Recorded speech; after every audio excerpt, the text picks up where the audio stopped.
This is Mile High Sports. Day one of Denver Broncos Training Camp in the books at the UCL Training Center in Inglewood, Colorado. A lot of takeaways as the defense shines in day one of practice. I'm Cody Rourke, senior Broncos analyst and reporter for Mile High Sports.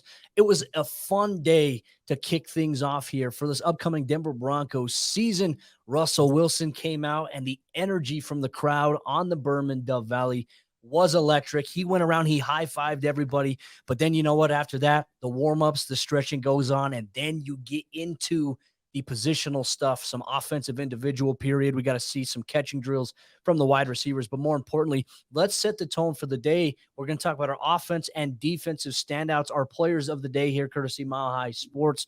And one thing in the team period, got to see some great red zone opportunities between the offense and the defense led by Russell Wilson, Josh Johnson, and Brett Rippon splitting reps with the second and third team offense.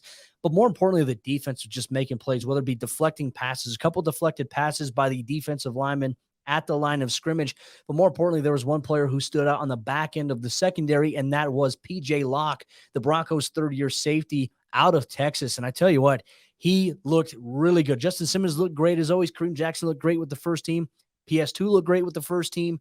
The corners looked well, but really the standout player, when we talk about making plays consistently on defense, it was P.J. Locke, and specifically in the red zone period, he had a couple of really nice deflected passes that would have broken up a potential touchdown there. He came up big. Justin Simmons came away with an interception on Russell Wilson earlier in the red zone period as well. But, man, I tell you what, Locke, it's a big year for him. Last year played over 83% of the team's special team snaps for the Broncos. Didn't really play much on the defensive side of the ball. I had a chance to catch up with PJ shortly after practice. Great performance by him on the day. But for him, talking about just how comfortable he's been on the back end of that safety position, how he carried over a lot of his offseason training to what he's doing in the playbook, from what his position demands that he do. He carried that over there, which was something that stood out in a big way. But even more so here, he's also expressed the comfortability. He says like being home when he plays inside the dime, where he slides in to cover the slot when the Broncos switch to their 6 defensive back personnel set. So a strong performance, a strong day there for P.J. Locke. Going into day 2 tomorrow for Broncos camp, can he continue to stack on that? And I think that's one thing that the Broncos coaching staff, Nathaniel Hackett, they're really focused on doing. And when you evaluate any position competition, just as a former coach myself, one thing we always did, we never just shined just specifically on one day. We wanted to see if a player had a good day opening up camp. Can they stack on that day 2, day 3, day 4? Can they be consistent with it? And for the Broncos, training camp is just starting. And over the next few days, contact will ramp up a little bit. They're not going to go take their guys down to the ground, but the physicality is expected to increase as if you were there at practice. You noticed on the helmets, a lot of the players who have a lot of contact, linebackers, outside linebackers, defensive linemen, and offensive linemen, they all had Guardian caps on their helmet, something that the NFL is putting forth in terms of their concussion prevention initiative, which is going to gather some very good data and good science to be able to make informed decisions here going forward. So a lot of great things there. But I also want to highlight the edge rushers. Now, on the first team defense, no Randy Gregory, obviously on the PUP list. Malik Reed and Bradley Chubb were getting the first team reps at edge rusher. The second team was Nick Bonito and Baron Brown, and kind of how we imagine there being that speed rush there for the Broncos. And there was one play that stood out. It was on the offensive left side of the field. There was a run, a wide stretch run, and Baron Browning from his edge rusher spot did a really good job of climbing, attacking, keeping outside leverage, and forcing the running back to cut it back inside, where the good pursuit on the back end of that Broncos defensive interior and the backside defense was there. It stuffed the run for a loss behind the line of scrimmage in a game-time situation. His burst and his stretch that he has there on the outside is really good. So one of the things that Nathaniel Hackett, even as Giro Evero said, they wanted to see a little bit more of Baron Browning coming into training camp was being more comfortable setting the edge against the run. And I tell you what, day 1 of Broncos camp, he did a tremendous job. Now, let's talk about pressure, right? Russell Wilson, the new guy under center. You know, everyone says he's a popular guy. You know, I'm having a hard time seeing it. Just playing outside there. His presence was out there. I mean, it was chess when he would line up under center for this Broncos team. He'd get there. He'd look at what the safeties are doing. He'd look at the defensive alignment. He'd look at the linebackers, and he'd call out the mic. He'd call out the protection for the Broncos offensive line, especially when we went a little bit bit more of a condensed formation, and he just had complete command of it. But it's like a chess game between he and Justin Simmons, who's also echoing. Anytime Russ makes a change, Justin Simmons is adjusting. He's calling it out for the defense, and he echoes that down to a guy like Josie Jewell and Jonas Griffith. Jonas Griffith is also another guy who stood out in a big way.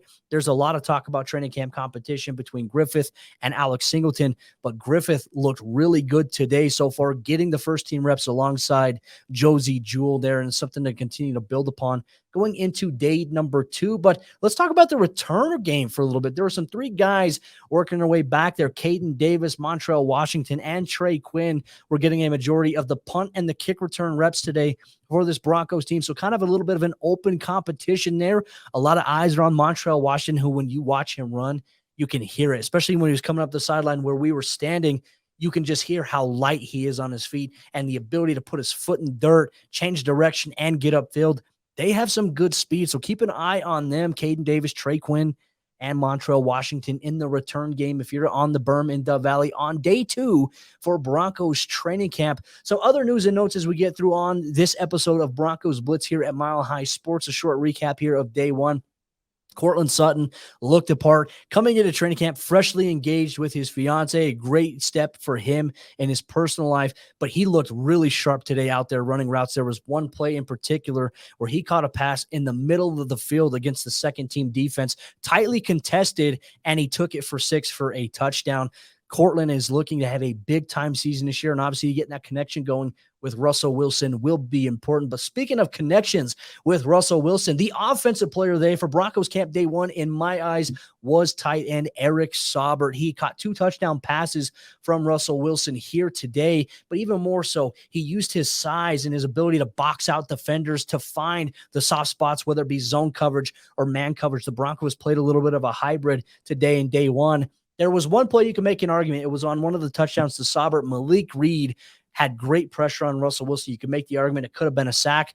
Russ maneuvered out a little bit, found Saubert wide open, and then Saubert would go on to have an impressive catch in the middle of the field in traffic with 2 defenders on him, a sizable possession target, not to mention adds an element to the Broncos offense in the blocking department and as an underrated pass catcher. So we did see some 13 personnel there with Dulcich, Albert O, and Eric Saubert, but the Broncos trucking things along. And a little bit of an update on the right tackle competition here for this Broncos team. Calvin Anderson got a majority of the first team reps, had a chance to interview him after practice one-on-one.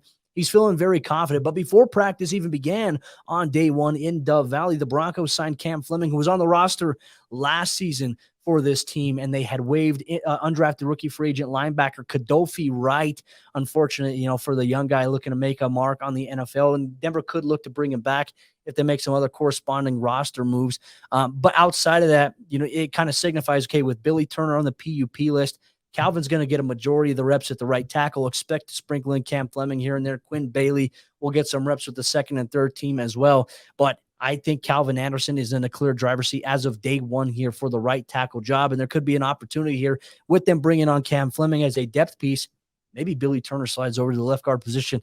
That is something we've talked about here on the Broncos Blitz here, recapping day 1 of Broncos training camp at the UC Health Training Center. I'll be there tomorrow for day 2. You can get all your coverage here at milehighsports.com. Make sure you follow me on Twitter at Cody Rourke-NFL. Follow Mile High Sports at Mile High Sports. We have you covered with all the Denver Broncos news, content, and coverage that you need on location.